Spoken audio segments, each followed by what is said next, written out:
Welcome to my channel. ఈ వీడియోలో AP ప్రభుత్వ ఉద్యోగులకు మరియు పెన్షనర్లకు డిఏ, బకాయిల చెల్లింపుల తాజా సమాచారం గురించి అయితే వీడియోలో తెలుసుకుందాము.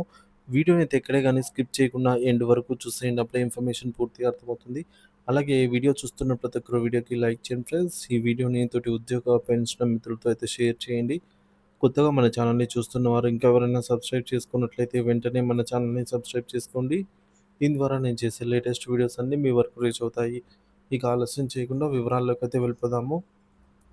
ఫ్రెండ్స్ ఇక విషయానికి వచ్చినట్లయితే కూటమి ప్రభుత్వ విధానాలపై ఉద్యోగ ఉపాధ్యాయులు తీవ్ర అసంతృప్తితో రగిలిపోతున్నారు.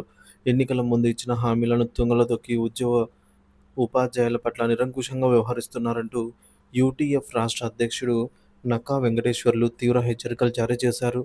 ప్రభుత్వ వైఖరి మారకపోతే ఉపాధ్యాయుల ఆగ్రహానికి గురికాక తప్పదు అని ఆయన స్పష్టం చేశారు. ఉపాధ్యాయ ఆర్థిక విద్యారంగ సమస్యల పరిష్కారాన్ని డిమాండ్ చేస్తూ యూటీఎఫ్ చేసిన రణభేరి ప్రచార జాతర ప్రచారం రాష్ట్ర వ్యాప్తంగా అపూర్వ స్పందననైతే చురగొంది. గురువారం సాయంత్రం కడపకు చేరుకున్న ఈ యొక్క ప్రచార జాతర నాయకులు, కార్యకర్తలు ఘన స్వాగతం అయితే పలికారు. కడప ఆర్టీసీ బస్టాండ్ నుంచి మహావీర్ సర్కిల్, ఎర్రముక్కపల్లి సర్కిల్ మీదుగా బాలాజీ నగర్‌లోని యూటీఎఫ్ భవన్ వరకు మోటార్ సైకిల్ ర్యాలీ నిర్వహించారు. ఈ ర్యాలీలో వందలాది మంది ఉపాధ్యాయులు పాల్గొని ప్రభుత్వానికి వ్యతిరేకంగా నినాదాలు చేశారు.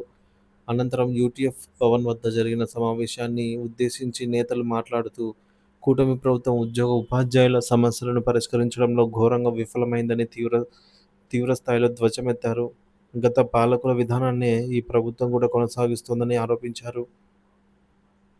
ఎన్నికలకు ముందు ఒకలాగా, ఎన్నికల తర్వాత మరోలాగా పాలకులు వ్యవహరిస్తున్నారని వారు మండిపడ్డారు.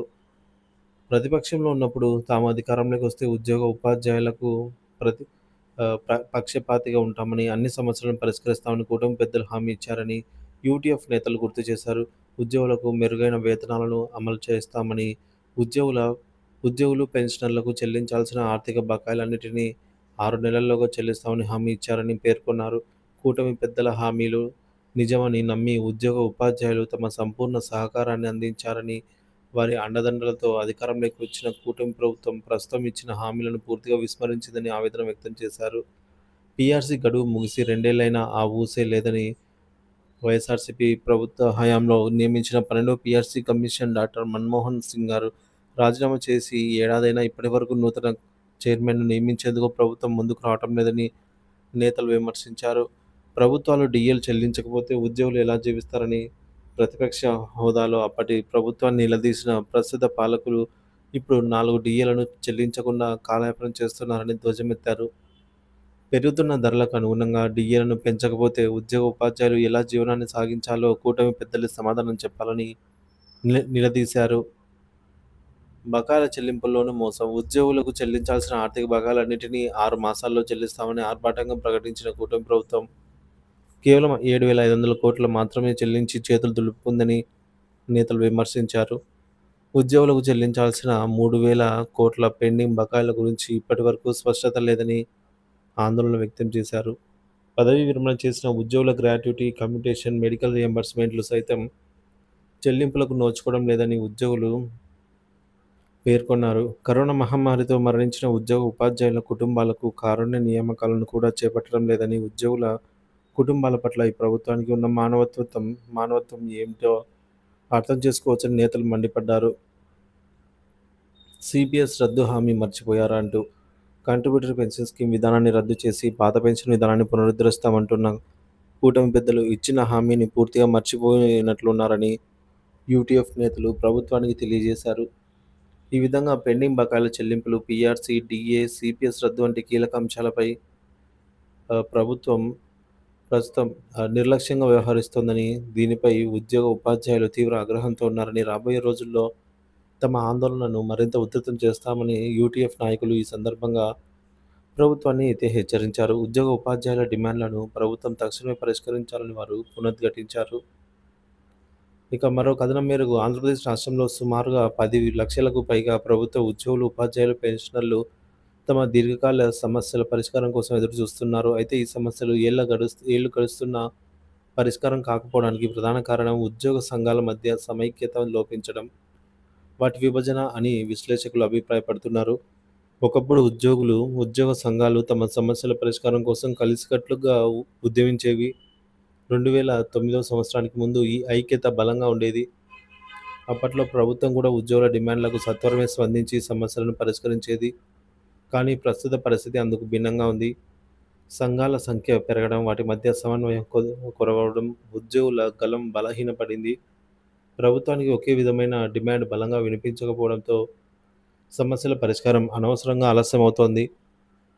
ఉపాధ్యాయ పెన్షన్ల సమస్యలు సత్వరమే పరిష్కారం కావాలంటే సంఘాల ఐక్యత అత్యంత అవసరం. ఇందుకోసం ఒక కొత్త పటిష్టమైన నిర్మాణం తక్షణ అవసరము. ప్రతి ఉద్యోగ శాఖలోని సంఘాలన్నీ కలిసి ఒకే జాయింట్ యాక్షన్ కమిటీ జేఏసీని ఏర్పాటు చేయాలి. జేఏసీలు ఆయా శాఖల ఉద్యోగుల సమస్యలను సమగ్రంగా చర్చించి ఏకగ్రీవ నిర్ణయాలు తీసుకోవాలి.